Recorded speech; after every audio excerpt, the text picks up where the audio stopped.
Let's talk about how meditation can change your relationships and also your romantic life. So, as human beings, whenever we commit on a journey or path in life, we can see our lives transform and change completely. So, an example that I've seen often and something that many people can relate to is someone getting into fitness and exercise. So, perhaps they started off having a very sedentary lifestyle. So they have sedentary hobbies like playing video games or watching TV. And when they do start to get into fitness and actually enjoy it, they may start to really delve their whole life and devote a lot of their attention into this aspect of their lives. And they'll start to see over time many aspects of their lives completely change in order to fit into this lifestyle of fitness. So this can include their eating habits, the friends that they are going to be hanging out with. Their new friends might be more active than more sedentary. They will start to see different changes. They might change up their appearance, their fashion, and their whole lifestyle and different aspects of that completely transform due to this dedication to this path of fitness. Likewise, when we look into meditation, we start to see changes as well. So, meditation is very interesting because it is a journey or path in life that, by definition, transcends the duality of life. So, you go beyond your conventional relationships to things into a place that is beyond these conventions, but at the same time, also part of it as well. So, that's kind of a subtle point I'd like to add. But when you embark on a meditation journey, you'll notice, like fitness, many of your aspects of your life change completely. Yet, with meditation, some other facets of your life also remain exactly the same. So that's also very interesting. And there are certainly many different areas to discuss, but in this talk, I'll be going over your romantic life and relationships and how meditation influences that. So unless you had started meditating, at 2 years old, most of us have been influenced by our childhood experiences, which ultimately shape and transform how we relate to others romantically later in life. So such examples can include, how available your parents are, and that has a profound impact on how you relate to partners later on, and the different attachment styles that you may have learned through childhood. So if you had a parent that was, say, avoidant or anxious, that influences how you perceive the world. And if you had parents that displayed a secure attachment style, then you're more likely to experience that as well and have that secure attachment style.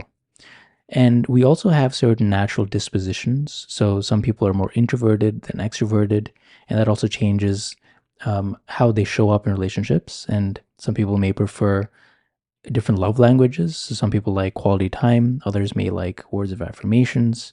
Some people, personality wise, are more playful, while others are more intense. So there's a lot of different variations on this.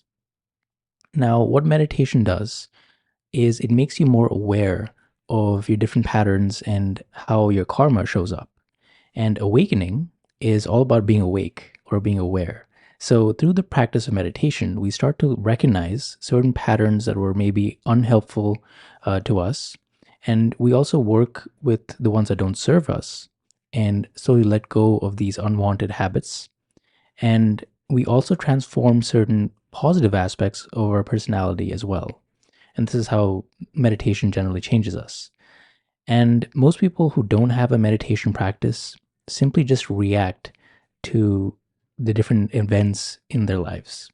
So if someone says something that may trigger them, they just react and fight or they argue, and they don't have any kind of insight or awareness of why they're behaving, and they are, rather than being proactive and considering their responses, they simply react. Now, why is this the case if they don't have a meditation practice? Well, because unless they really take the time to reflect and really consider some of their past experiences, none of their past experiences are really questioned. And likewise, because they don't have a meditation practice, they may also have an increased belief in their self and an ego structure. And having a very strong ego identity also doesn't facilitate change as much. So you tend to become more rigid and less flexible. And you also become more defensive. So the ego is all about trying to grasp at things and also push things away. And it also thrives on a certain aspect of separation because you're separating from life itself. And with meditation, you're able to grow and learn.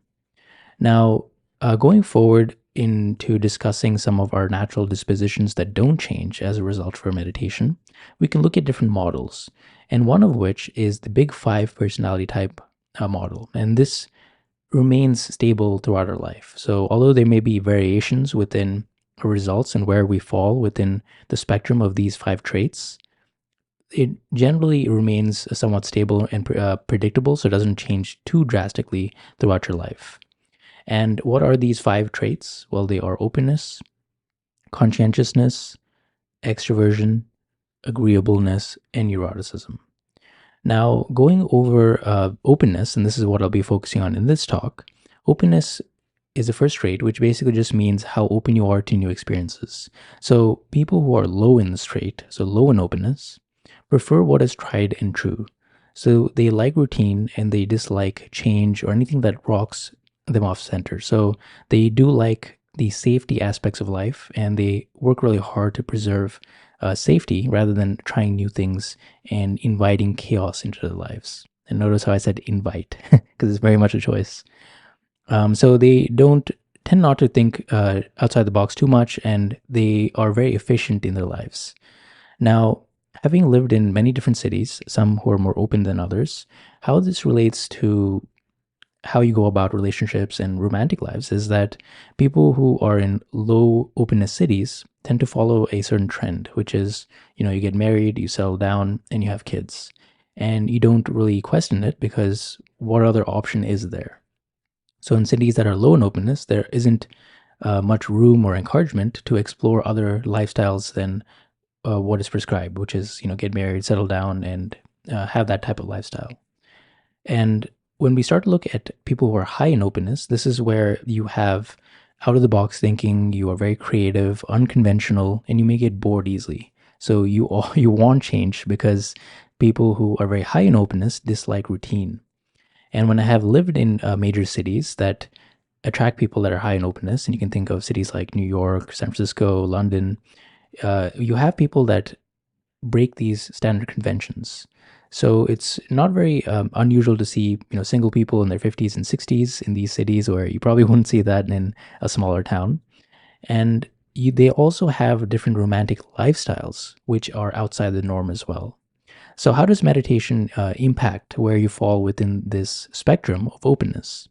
So, if you're very low in openness, like I mentioned, you like this routine and you may settle down and want to settle down with one partner. Now, when you have a meditation practice that deepens, you will notice that you'll come back to your partner with increased devotion. And the depth of relationships is really emphasized even more. So, in many ways, meditation amplifies this aspect of yourself, where you hear these things like "death do us part" and finding your one true love. And when you're very low in openness, you tend to really focus your energy, kind of like a laser beam, and you start to become even more romantic than you were before to one partner. And if you are high in openness, you will find that your love starts to spread a bit more because people who are high in openness tend to consider multiple possibilities. Because if you're open to new ideas, you have an open mind and you're open to different possibilities. So you'll find that rather than having more of a depth in love, people who are high in openness tend to spread it a bit more and they feel that they have more love to give. So you'll find them extending outwards a bit more. And even if they only pick one romantic partner, they may express their love through giving. So giving to others in different ways.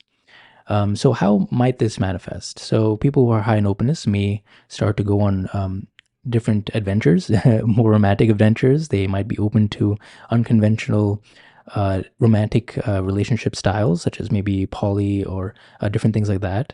They might feel like they want to express more rather than kind of contain themselves.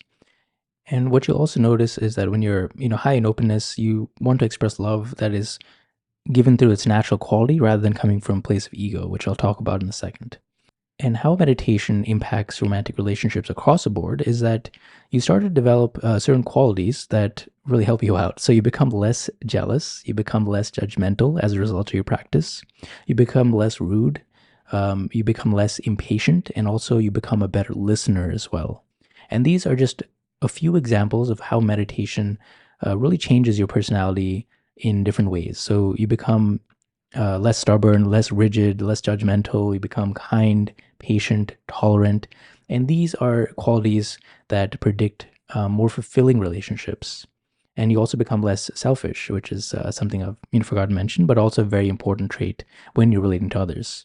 Because when you're in a relationship, you have to put your needs aside sometimes to look for the other person.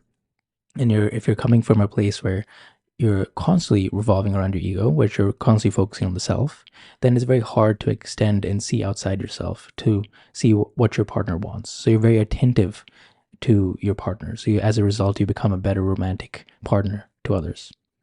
Now, from my personal experience, I want to talk about how meditation has changed how I view romantic relationships and different relationships in my life. So, I started the meditation practice since my early teens, and I lead a worldly life. So it's not like I'm a monk or anything. So I, have gone to school, made friends, had different relationships, and this is all done while my meditation practice has deepened. And I've noticed quite a few things. So let's first talk about openness because I've mentioned that earlier. So if you couldn't tell by many of my videos, I'm very high in openness. And if I've taken different tests before and I've gotten somewhere between 95 to 97% in openness. So very high in openness. And how this relates to, say, relationships is that before I started meditation or even very early in my meditation practice, I was always known as a huge flirt, so a big womanizer. And this need to constantly talk to different women and be in the company of different women came a lot from my ego structure. So at the time when I was like, my teens, I was trying to prove something to my friends that, I could get more numbers and it was always coming from a place of lack. So I wanted to have more experiences. I was never satisfied. I couldn't be alone. I needed the company and validation of different women. And as my meditation practice has grown, I've noticed certain changes. So now I don't need anything from a potential partner.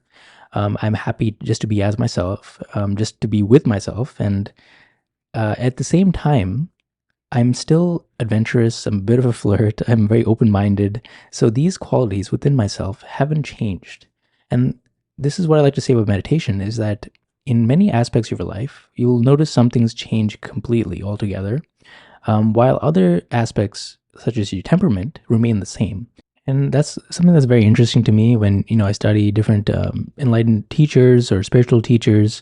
And although they all exhibit certain traits in common, so say openness, peace of mind, happiness that comes from within, they express their individual personalities slightly different. So it'd be very hard to imagine, say, Eckhart Tolle, who might be low in openness, doing tons of psychedelics like Ram Dass or promoting wild parties like Osho. So I feel that in this big five personality type model, where you fall within that remains the same. But with the practice of meditation, certain positive qualities tend to be brought out a bit more, such as being more compassionate, more loving, more patient, more tolerant of others, while certain qualities don't express themselves as much. So people who are low in openness may, if they don't have a meditation practice, may be a bit more judgmental or closed off. And people who are high in openness may be very flaky and all over the place, and you can't take them seriously. So there are a lot of negatives that come with both if you don't have a meditation practice. And what meditation does is it reduces some of the negative qualities of where you fall and accentuates the positive ones. But at the end of the day, you are who you are and you remain you all the way. And that's how meditation transforms you for the best.